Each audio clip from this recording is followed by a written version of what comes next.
त्या दिवशी मी रात्रीच्या ड्युटीवरून सकाळी घरी पोहोचलो. माझी बायको शिक्षिका आहे आणि शाळेत जाण्यासाठी तयार होत होती. मी येताच तिच्याशी मिठी मारली. मी प्रेम करायच्या मूडमध्ये होतो. पण तिने मला ढकलून शाळेत जायला निघाली ती. मी तिला खूप थांबवले, पण ती वेळेवर घरातून निघूनला गेलो.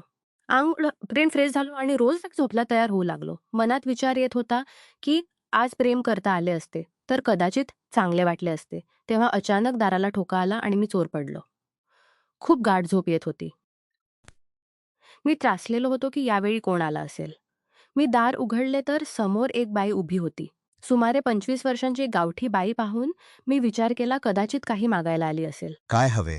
मी विचारले. माझा भाऊ कामावर आला आहे बाबूजी, ती म्हणाली. कोण भाऊ? मला राग येत होता. माझा भाऊ राजू बाबूजी. गोड आवाजात ती म्हणाली. राजू खेळतो? मी तिला वरून खाली पाहत विचारले. त्या दिवसात आमच्या घरात बांधकामाचे काम चालू होते आणि राजू एक बेलदाराचे नाव होते. राजू आमच्या बिल्डिंग ठेकेदार रामलालचा मेहुणा होता. म्हणजे माझ्या समोर उभी असलेली बाई रामलालची बायको होती. हो बाबूजी, राजू बेलदार माझा भाऊ आहे. काल रात्रीपासून घरी आला नाही म्हणून मी विचार केला की तुमच्याकडे पाहावे. ती खूप गोड हसून म्हणाली. मला तिचे हास्य खूप सुंदर वाटले. मी तिला आत येण्यास सांगितले तर ती आत येऊन जमिनीवर बसण्यासाठी तयार झाली. ती लाजून सोफ्यावर बसली. मी समोरच्या बेडवर बसलो. राजू तर काल संध्याकाळी निघून गेला होता आणि सकाळपासून आला नाही. मी म्हणालो, ते उन्हाळ्याचे दिवस होते. कूलरची थेट हवा बेडवर येत होती. ती सोफ्यावर बसली तर कदाचित तिला उष्णता वाटत होती. काही हरकत नाही बाबूजी, कदाचित कुणा मित्राकडे राहिला असेल, म्हणाली. मी विचारले, तू रामलालची घरवाली आहेस का? तिने, हो रामलालची घरवाली आहेस का? तुझे नाव काय आहे? मी संभाषण पुढे नेले. आरती म्हणून ती लाजली. खूप सुंदर नाव आहे, मी म्हणालो. चहा प्याल आरती? माझ्या तोंडातून तिचे नाव ऐकून तिने अचानक माझ्याकडे पाहिले. आता त्रास का करताय बाबूजी? अरे त्रास कसा आरती? मी तुमच्यासाठी तर बनवतच आहे. तूही पी. मला वारंवार तिचे नाव घेऊन बोलण्यात मजा येत होती. ठीक आहे बाबूजी, बनवा. नंतर ती पुन्हा हसली. आता मला तिचे हास्य आणखी आवडले. मी किचनमध्ये चहा बनवत होतो आणि मनात उलटे सरळ विचार येऊ लागले. चहा बनवताना लक्ष कुठे लागते? डोळ्यांसमोर आरतीचे सुंदर हास्य फिरत होते. चहा उकळून बाहेर पडला. काय झाले बाबूजी? आरतीने आवाज काढून असे वाटले मानो घरची काही विचारत आहे. काही नाही म्हणत मी चहा 2 कपांमध्ये घेऊन खोलीत आलो. समोर बसलेल्या आरतीला घाम येत होता. उष्णता वाटत होती तर इकडे येऊन बसा आरती, मी म्हणालो. ती येऊन माझ्या समोर बसली. मी पाहिले की तिची उंची खूप कमी होती पण शरीर भरलेले होते. थोडे पोटही निघालेले होते. रंग सावळा पण नयन तीक्ष्ण होते. आम्ही विचारले, आणि घरात कोण कोण आहे आरती? मी जाणून बुजून तिचे नाव घेत होतो. आम्ही दोघे नवरा बायको आणि तिचे नाव घे बाबूजी. अजून लहान आहे, 1 वर्षाचे, आणि सोबत राजूही राहतो. ती डोळ्यात डोळे डोळे घालून बोलत होती. दुसरे मूल होणार आहे का? आरतीला विचारताना माझे मन जोरात धडधडू लागले. कहीं आरती वाईट मानली तर. दत्त बाबूजी आता काय विचारता? ती लाजून हसली. तुम्ही असे का विचारले? तुझे पोट पाहून मी हिम्मत करून सांगितले. तर बाबूजी, दत्त बाबूजी, अजून नाही. अजून तर पहिलेच लहान आहे. तिने चहा संपवत म्हणाले. चांगले, मी जाते बाबूजी. ती उठायला लागली थोड्या वेळाने. बसा ना आरती प्लीज, म्हणत मी तिचा हात पकडला. हे काय करता बाबूजी? कुणी पाहिले तर? तिने हिंमत आणखी वाढली. मी तिला माझ्याजवळ ओढले. आम्ही दोघांशिवाय इथे कोण आहे जो आम्हाला पाहिल? आरती, मी तिला एक किस केला. नाही बाबूजी, आम्हाला जाऊ द्या. आम्हाला खराब करू नका. ती दाराकडे जायला लागली. मी तिचा पल्लू पकडला. असे नाही आरती, असे जाऊ नका प्लीज. मी तुमच्यासोबत थोडा वेळ अधिक राहू इच्छितो. माझ्या आवाजात विनंती होती. नाही बाबूजी, मी आणखी थांबू शकत नाही. तुम्ही मोठे लोक आणि मी इतकी छोटी. आमचे मिलन ती म्हणाली आणि या ओढाताणीत तिचे साडी एका बाजूला सरकली. तिने लगेच हात पुढे केला. काय लपवत आहेस आम्हाला आरती राणी, दाखव ना. मी तिचे हात दूर करू लागलो. तुम्ही खूप गंदे आहात बाबूजी. कशी गंदगीची गोष्ट बोलता. मी लगेच हात पुढे केला आणि ती एकदम थरथरू लागली. काय बात आहे आरती राणी, का थरथरता? मी घाबरलो होतो. काय सांगू बाबूजी, खूप भीती वाटत आहे. माहीत नाही तुम्ही माझ्यासोबत काय करणार आहात. मला सोडा बाबूजी, जाऊ द्या. मी तुमच्या हात जोडते. मला वाटले की आरती गोंगाट करेल, पण शेवटी शेजारी शेजारी इतर लोकही राहतात. त्यात भीतीची काय गोष्ट? आरती राणी, मी तुमच्यासोबत जबरदस्ती करणार नाही. जे काही होईल तुमच्या संमतीने होईल. या बेडवर बसून गोष्टी करूया. ठीक आहे आरती राणी, मी तिला विचारले. ठीक आहे बाबूजी. तिने हो म्हटल्यावर माझ्यात प्राण आला. मी आरतीला माझ्या हातात उचलले आणि आणून बेडवर टाकले. अगदी फुलासारखी कोमल होती आरती, हलकीशी, छोटीशी आणि प्यारीशी. आता सांग आरती राणी, कशाची भीती वाटते तुला? मी तिच्याजवळ बसलो आणि डोक्यावर हात फिरवू लागलो. बाबूजी, तुम्ही मला वारंवार आरती, राणी म्हणून का हाकता? माझे नाव तर फक्त आरती आहे, ती म्हणाली. राणी तर तू झाली आहेस आरती. आजपासून माझ्या या हृदयाची, म्हणत मी झुकून तिच्या ओठांवर किस केला. हाय राम बाबूजी, तुम्ही तर खूप बेशरम आहात. तिने आपले चेहरा हातांनी झाकले. आरतीच्या या अवस्थेवर मी फिदा झालो. मी तिच्या चेहऱ्यावरून हात काढत म्हणालो, आरती राणी, माझे दिल करते की तुला किस करत राहावे. तू वाईट मांडणार नाहीस ना? यात वाईट मांडण्यासारखी काय गोष्ट बाबूजी? फक्त एक गोष्ट लक्षात ठेवा की नवी लिपस्टिकही मला द्यावी लागेल. बोला मान्य आहे. माझे हृदय उडू लागले. एक नाही 10 लिपस्टिक घे माझ्या जान. माझी किस्मत जोरात होती कदाचित. तर मग तुम्हाला कोणी थांबवले? पण तुमचे वचन आठवा. आरती हसत म्हणाली. तोच कतिलाना हास्य ज्याने मला वेडा केले होते. मी वेड्यासारखा तिला किस करू लागलो. थोड्या वेळाने आरतीही माझा साथ देऊ लागली. आरतीने एक हात माझ्या डोक्यामागे ठेवला आणि माझे चेहरा तिच्या ओठांना दाबू लागली. माहीत नाही किती वेळ आम्ही दोघे एकमेकांसोबत लागले होतो.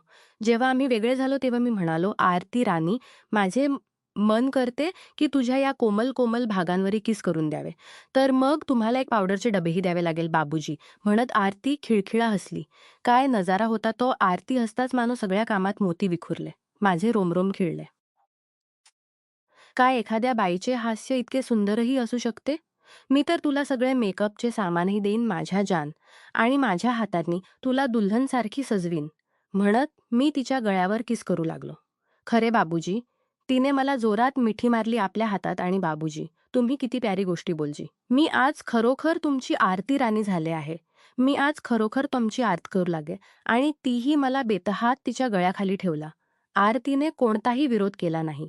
मी समजलो की आरती आता विरोध करणार नाही. आता मी दुसरा हातही ठेवला. काही शोधत आहात का बाबूजी? आरती हळू माझ्या कानात म्हणाली. हो आरती राणी. मी तिच्या कानात म्हणालो. काय शोधत आहात बाबूजी? काय मी तुमची पूर्ण मदत करू? आरतीने किस करत म्हणाली. हो आरती राणी, माझी मदत करणं. माझे दिल तुझ्या आत कुठेतरी हरवले आहे. ते शोधण्यात माझी मदत कर. माझे दिल बेकाबू होत होते. जर तुमचे दिल माझ्या आत हरवले असेल तर ते वरून टटोलून थोडेच मिळेल बाबूजी. जरा आत प्रयत्न करा. नंतर तोच शरारती हास्य. वाह आरती राणी, तू तर माझ्या दिलीची गोष्ट सांगितलीस. ठीक आहे, मी माझे दिल आत शोधतो. इतके म्हणत मी खांदे चांगले पकडले. काय झाले बाबूजी, दिल मिळाले की नाही? आरतीने डोळे बंद केले आणि म्हणाली, नाही मिळाले माझ्या जान. आता काय करू आरती राणी? मी तिचा खांदा जोरात दाबला. बाबूजी हे काय करता? जर मिळत नसेल तर खांदा दाबून थोडेच मिळेल. तुमचे प्रेम करून द्या. मीही तर हेच इच्छित होतो. मी आरतीला बसवले आणि सगळे वेगळे केले. तर माझे डोळे फाटेच्या फाटे राहिले. आरती राणी, हे सांग, तू इतकी सुंदर कशी आहेस? मी विचारले. आरती लाजली. काय कोणता येशा? रस्ता नाही की माझी भूक मिटेल आणि तुझा वेदना कमी होईल. माझ्या जान, मी माझ्या दिलीची गोष्ट सांगितली. मी समजली बाबूजी, आता काय म्हणायचे आहात? मला माहीत होते की तुमचे दिल माझ्यावर आले आहे. मी आरतीच्या जवळ आलो. आरती मस्तीत बडबडत होती. हो बाबूजी, प्रेमाने. बाबूजी, तुम्ही किती चांगल्या प्रकारे काम करता. इतका मजा तर आधी कधी आला नाही. रामलाल तर कधी असे करतातच नाही. काय म्हणताल असे करत नाही. बोलला, असे कोणता पुरुष असेल जो हे काम सोडेल? खरे म्हटले, बाबूजी, तुम्ही कोणता पुरुष सोडणार नाही. पण रामलाल पुरुष कुठे आहे? तो ना पुरुष आहे. आरतीचे डोळे भरले. आणि मग हे मूल कोणाचे आहे? आरती राणी, मी चोर पडलो. हे मुलंही तुमच्यासारख्या कुणा बाबूचे आहे? बाबूजी, 2 वर्षांपूर्वी त्यांच्याशीच असेच भेटले होते, जसे आज तुम्ही भेटलात. बाबूजी, आणि त्यांनी आपल्या प्रेमाची निशाणी मला दिली. मी आरतीला माझ्याजवळ ओढले आणि भरभरून किस केला. तर आता तू माझ्या मुलालाही जन्म देणार आहेस का? आरती राणी हळूहळू तोंडाची जागा प्रेमाने घेतली. हो बाबूजी, मी तुम्हाला मुलाचा जन्म देईन. तुम्ही इतके कमाल दाखवा. बाबूजी, तुमचे मूल तुमच्यासारखे असावे, उंच आणि तगडे. खरे आरती राणी, मला तर विश्वास बसत नाही की तू माझ्या मुलाला जन्म देणार. माझे दिल माझ्या तोंडात येत होते. यात विश्वास न करण्यासारखी कोणती गोष्ट बाबूजी? आता मी तुमच्या एका मुलाची भीक मागत आहे. आता प्लीज बाबूजी, मला एका मुलाची भीक द्या. आरती गिडगिडू लागली. आरती राणी, यात भीक मागण्यासारखी कोणती गोष्ट नाही. मी तर स्वतः इच्छितो की माझेही एक मूल, आणि तू मला मुलाचे सुख द्यायला इच्छितेस माझ्या जान. तर बाबूजी, मग उशीर कशाचा? मी तयार उभी आहे बाबूजी, या. आरतीला खूप घाई होती. आणि अजून तू पूर्ण तयार कुठे आहेस? आरती राणी, हे घाबरत आहे तर तभी तर मी माझे काम करू शकतो ना. मी मजा घेत होतो. बाबूजी तुम्हाला कोणी थांबवले? आणि नाही तर हे घ्या, मी स्वतःच काढते. म्हणत आरतीने एका बाजूला काढले. माझी आरती माझ्यासमोर उभी होती. किती सुंदर दिसत होती. मीही आरतीला उचलले आणि आरती राणी, आज मी तुझी मनोकामना पूर्ण करीन. तुझी सगळी तहान भागवीन. म्हणत मी आरतीला बिछाण्यावर टाकले आणि स्वतः पडलो तिच्याकडे. मी तिला किस करत करत माझे काम करू लागलो. तीही माझा पूर्ण साथ देत होती. खूप वेळ आम्ही दोघे खेळत राहिलो. मग एकदम एका बाजूला जोरात ओरडत पडलो. आम्ही दोघांच्या श्वासाजोरात एकमेकांकडे पाहून आम्ही दोघे हसलो. मग मी मोठ्या घड्याळाकडे नजर टाकली तर पाहिले की वेळ झाली होती. आम्ही लगेच हात तोंड धुतले आणि आरतीला जाण्यासाठी सांगितले. आरतीने म्हटले, बाबूजी उद्या सकाळी वेळेवर येईन. मी हसत हो म्हणून डोके हलवले. थोड्या वेळाने पत्नी आली. ती आपल्या कामात लागली. मी जेवण खाल्ल्यानंतर थोडा वेळ झोपलो. संध्याकाळी उठून कामावर गेलो. पूर्ण रात सकाळ की आज काय करीन आणि आरती राणी कधी मला परत खुशी देईल. सकाळ होताच मी घरी पोहोचलो. माझी पत्नी शाळेसाठी निघाली. मीही लगेच आंघोळ करून तयार झालो. आरतीही आली होती.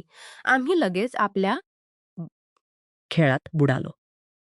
खूप दिवस हे सिलसिला चालले. मग एक दिवस आरतीने सांगितले की ती आई होणार आहे. माझ्या खुशीला तर सीमाच नव्हती. ही खुशी आणखी दुप्पट झाली असती जर हे मूल मला माझ्या पत्नीपासून मिळाले असते. पण काही हरकत नाही, बाप तर झालो. पण ही खुशी फार दिवस टिकली नाही. माझ्या पत्नीला या संबंधांची माहिती मिळाली आणि घरात मोठा गोंधळ माजला. आरतीच्याही घरात हाहाकार उडाला. रामलालला सत्य कळले आणि त्याने आरतीला घर सोडायला सांगितले. मी पाहिले की माझ्या या क्षणिक मोहाने 2 कुटुंबे उद्ध्वस्त केली. मी पश्चात्तापाने भरलो. व्यभिचाराने मिळणारे सुख फार थोड्या काळासाठी असते, पण त्याचे दुःख आयुष्यभर सोसावे लागते. विश्वासघात, वेदना आणि एकटेपणा हेच त्याचे फळ असते. आज मी सर्वांना सांगतो की आपल्या नात्यांना चुकीच्या मार्गावरून जाऊ नका. प्रेम आणि विश्वास हेच खरे सौख्य देतात.